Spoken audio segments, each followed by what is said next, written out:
चलिए अगला हमारा टॉपिक है आयनन।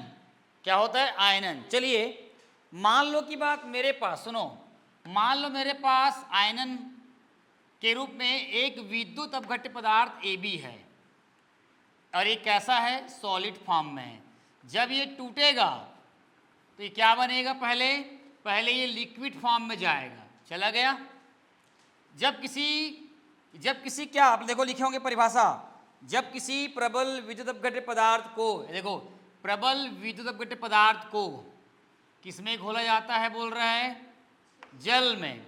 प्रबल विद्युत अपघट्य पदार्थ को जल में घोला जाता है तो ये अपने अवयवी कणों में या अवयवी आयनों में क्या करता है? टूट जाता है। उसी को हम लोग क्या बोलेंगे? आयनन। चलो इसको लिख लो, ये आयनन कहलाता है। नोट करो जल्दी। जब किसी प्रबल विद्युत अपघट्य पदार्थ को जल में घोला जाता है तो वह अपने आयनों में या अवयवी कणों में, है ना, क्या करता है? टूट जाता है। उसी क्रिया को हम लोग क्या बोलते हैं? आयनन कहते हैं। चलिए लिखे बराबर।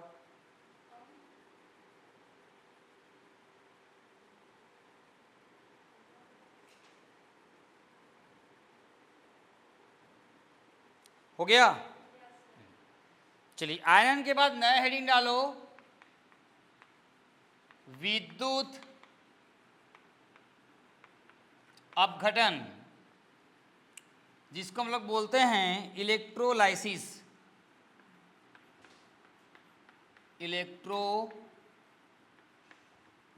बहुत इंपॉर्टेंट टॉपिक है ये, बहुत इंपॉर्टेंट टॉपिक है।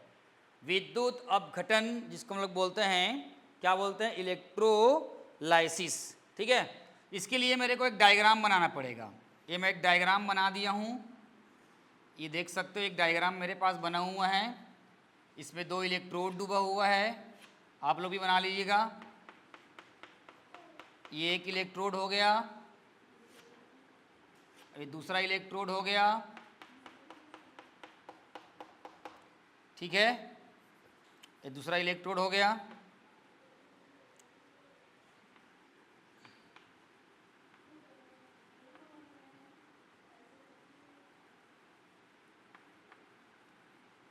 ठीक है, ये देखो दिख रहा है। और मान लो इसमें विलयन है,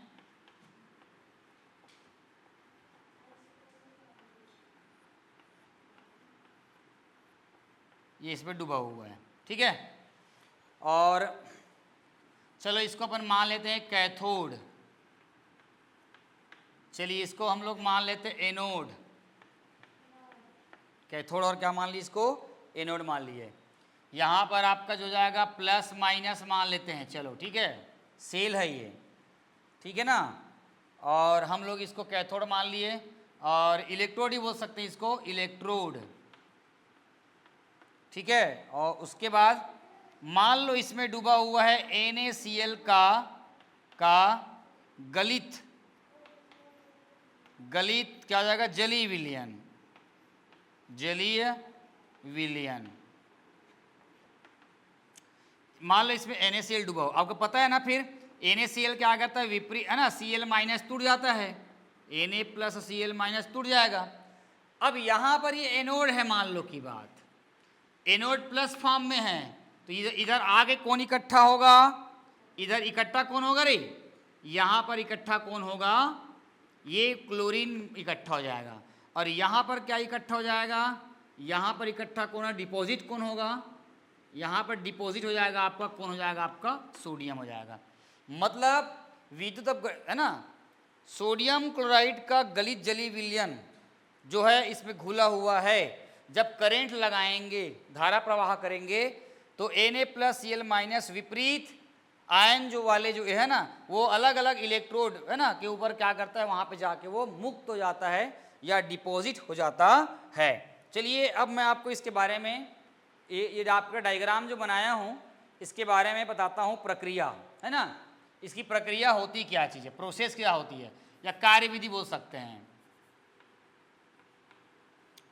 कार्यविधि बोल सकते हैं, कार्यविधि बोल सकते हैं या प्रक्रिया बोल सकते हैं। ठीक है, चलिए हो गया। चल लिखो, अब क्या करना है, सबसे पहले पूरा एकदम स्टेप बाय स्टेप समझना है। चलो लिखो यहाँ पर, जिस यौगिक का विद्युत अपघटन कराना होता है, लिखो फटाफट लिखो, जिस यौगिक का विद्युत अपघटन कराना होता है, जिस यौगिक का विद्युत अपघटन कराना होता है, उसका सर्वप्रथम एक विलयन बनाते हैं।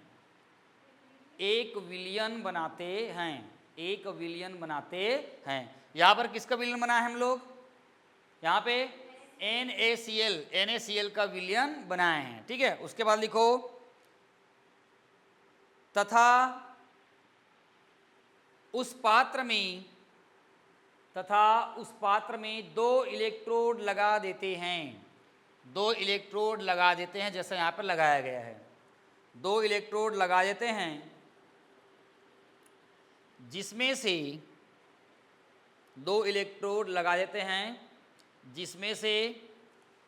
एक कैथोड और दूसरा एनोड होता है, जिसमें से एक कैथोड व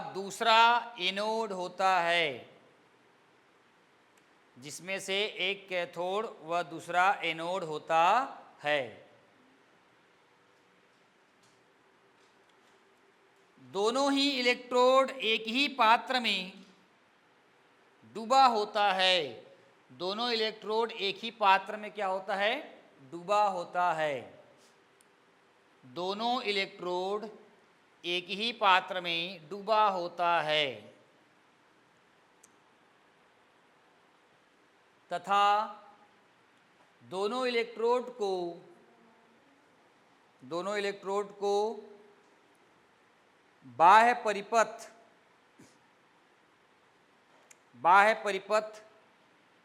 से जोड़ दिया जाता है।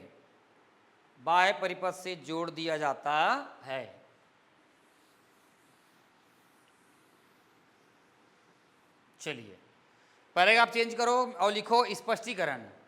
अब इसका कुछ स्पष्टीकरण दे देते हैं ना। स्पष्टीकरण लिखो, बैटरी को चालू किए बिना, ये बैटरी यहाँ पर है, बैटरी को चालू किए बिना हम विद्युत अपघटन की कल्पना नहीं कर सकते हैं। बैटरी को चालू किए बिना हम विद्युत अपघटन की कल्पना नहीं कर सकते हैं या संभव नहीं है। अर्थात जब बैटरी प्रारंभ नहीं होगी तो कोई धारा का प्रवाह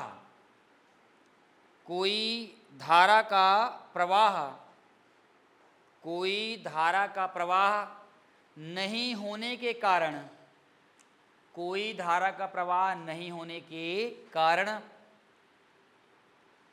विद्युत अपघटन की क्रिया नहीं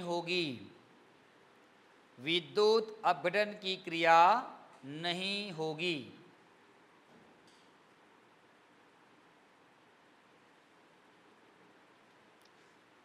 हो गया। चलो आगे लिखो, किंतु यदि जब बैटरी से धारा प्रवाहित की जाती है, किंतु जब बैटरी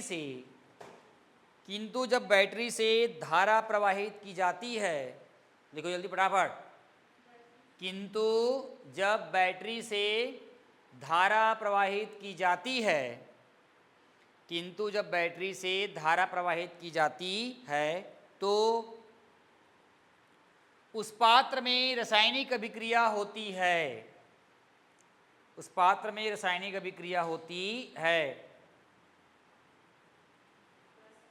हाँ, किंतु क्या लिखे, उस पात्र में रासायनिक अभिक्रिया होती है, अर्थात विद्युत ऊर्जा को रासायनिक ऊर्जा में, ये देखो करेंट दे रहे नहीं, विद्युत ऊर्जा इलेक्ट्रिकल एनर्जी को रासायनिक ऊर्जा केमिकल एनर्जी में, विद्युत ऊर्जा को रासायनिक ऊर्जा में परिवर्तित किया जा सकता है, परिवर्तित किया जा सकता है, परिवर्तित किया जा सकता है। तो वही तो बात कर रहे हैं ना, देखो ध्यान से, यहां से करंट का फ्लो नहीं होगा तो विद्युत अपघटन क्रिया नहीं होगी, लेकिन जैसे ही, सुन लो, जैसे ही धारा प्रवाहित होगा तो यहाँ पर जो भी है रासायनिक क्रिया होगा, मतलब इलेक्ट्रिकल एनर्जी केमिकल एनर्जी में चेंज हो जाएगा। लिखो, याद तक लिखे, हाँ आगे लिखो, विद्युत अपघटन की प्रक्रिया में, विद्युत अपघटन की प्रक्रिया में विद्युत अपघट्य पदार्थ अपने में से विपरीत आवेश वाले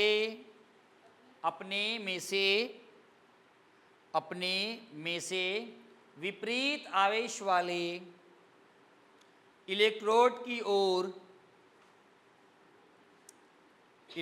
की ओर मुक्त हो जाते हैं, मतलब डिपॉजिट हो जाते हैं, मुक्त हो जाते हैं, मुक्त हो जाते हैं। जैसा कि यहां पर देख लो, ओए यहां पर NaCl था, Na प्लस Cl माइनस टूटा, प्लस कहाँ जाके गया, प्लस कहाँ गया, माइनस की ओर, और माइनस कहाँ गया, प्लस की ओर, हो गया। चलो नीचे में लिखो, अतः सेल अभिक्रिया निम्न होगी, सेल अभिक्रिया निम्न होगी, 2NaCl after reaction 2Na plus plus 2Cl minus, क्या जाएगा 2Cl माइनस, ठीक है। अब यहाँ लिख रहा हूँ एनोड पर होने वाली अभिक्रिया, और एक लिखूंगा मैं कैथोड पर होने वाली अभिक्रिया, ये देख रहे हो। अब देखो एनोड पर, यहाँ पर क्या होता है और यहाँ पर क्या होता है, बताओ, चलो बताओ। एनोड में क्या आ रहा है, क्लोरीन, एनोड में कौन आ रहा है, क्लोरीन। तो क्लोरीन आपको जानते हो क्या होता है, ऑक्सीजन होता है नहीं एनोड पे। तो ये दिख रहा है, ये देखो, ये दिख रहा है, इसको देखो, 2Cl minus after reaction 2Cl2 plus, 2 electron फटकार दिया और बन गया क्या, ऑक्सीडेशन पोटेंशियल। समझ में आया यहां तक? एनोड पर क्या हो रहा है, क्लोरीन का ऑक्सीकरण हो रहा है। चलिए अब कैथोड पर क्या होगा, यहां पर क्या है, 2Na है, ये हो जाएगा 2Na प्लस, 2 इलेक्ट्रॉन त्यागा कौन है, क्लोरीन, उसको ले लो ये यहाँ पे, तो ये क्या बन जाएगा, ये बन जाएगा फिर 2Na बन जाएगा, क्या बन जाएगा, 2Na बन जाएगा। अगर मान लो कि बात दोनों को जोड़ दोगे, ये दोनों इलेक्ट्रॉन कट गया, तो यहाँ पर बचा क्या, 2Na plus minus minus 2NaCl आ गया, देखो आया, और यहाँ पर ये तो आ चुका है, क्या आ चुका है नहीं, तो ये जो आएगा NaCl क्या हो जाएगा आपका 2Na, ठीक है, या Na प्लस बोल सकते हैं, और ये 2L है ना, या Cl2, ये जो ये इस फॉर्म में है, इसी फॉर्म में है, तो 2Na प्लस भी बोल सकते हैं इसको, है ना, यहाँ प्लस भी बोल सकते हैं, और यहाँ पर 2Cl अपन माइनस भी लिख सकते हैं, या अपन लिख सकते हैं यहाँ पर Cl2, या लिख सकते हैं अपन लोग इसको 2Na। तो इस प्रकार का रिएक्शन यहाँ पे होता है। तो आपने यहाँ पर क्या समझा, क्या समझा, इलेक्ट्रोलाइसिस के बारे में समझा है, जिसको हम लोग क्या बोलते हैं, विद्युत अपघटन कहते हैं। ये बार बार ये शब्द आएगा। हो गया कंप्लीट। अब इसके बाद हम लोग आगे बढ़ेंगे, सेल की ओर पढ़ेंगे, है ना, हमारा उसके बाद फिर सेल आ जाएगा, और सेल में अपन क्या करेंगे, आगे बढ़ेंगे। चलिए हो गया, चलिए यहाँ तक पूरा कंप्लीट कर लीजिएगा। लिख लो सेल अभिक्रिया को, जल्दी लिखो।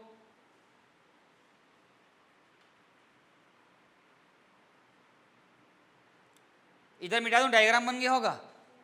डायग्राम मिटा देता हूं मैं, ये इधर हटा देता हूं मैं।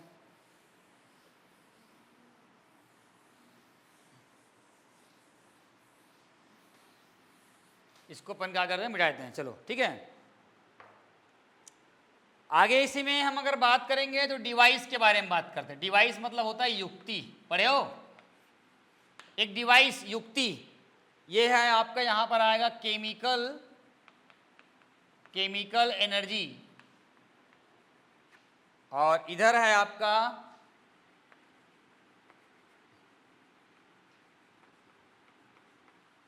Electrical energy. चलिए ठीक है, युक्ति, इसको अपन क्या बोलेंगे, युक्ति। डिवाइस मतलब युक्ति। चल देखो, ध्यान समझना, किसी युक्ति की सहायता से, सुनो, किसी युक्ति की सहायता से केमिकल एनर्जी को किसमें, इलेक्ट्रिकल एनर्जी में, क्या बोल रहा है देखो ध्यान से, किसी युक्ति की सहायता से केमिकल एनर्जी को इलेक्ट्रिकल एनर्जी में, किसमें, इलेक्ट्रिकल एनर्जी में, या इलेक्ट्रिकल एनर्जी को केमिकल एनर्जी में बदलने की जो प्रक्रिया होती है, क्या होती है, बदलने की प्रक्रिया होती है, बदलते हैं, उसी को हम लोग क्या बोलते हैं, ध्यान समझना, इलेक्ट्रोकेमिकल सेल बोलते हैं। क्या बोलेंगे, इलेक्ट्रोकेमिकल, क्या बोलेंगे, सेल, जिसको हम लोग हिंदी में बोलते हैं विद्युत रासायनिक, क्या बोलेंगे, विद्युत रासायनिक सेल बोलते हैं। क्या बोला मैं परिभाषा, जिस युक्ति की सहायता से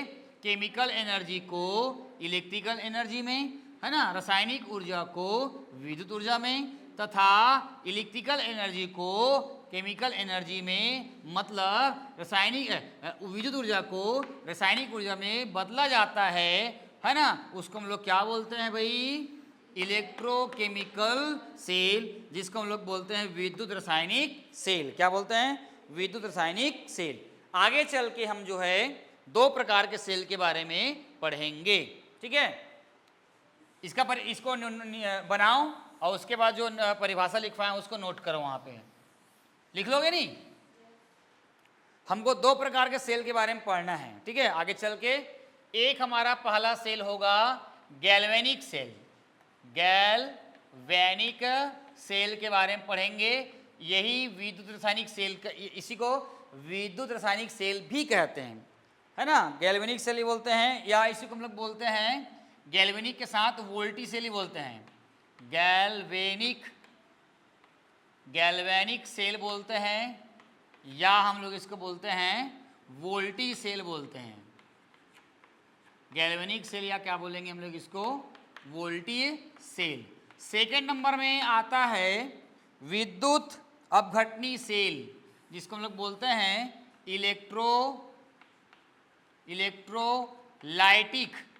इलेक्ट्रोलाइटिक सेल बोलते हैं इसको। इंग्लिश में इलेक्ट्रोलाइटिक सेल बोलते हैं, और हिंदी में बोलते हैं इसको विद्युत अपघटनी,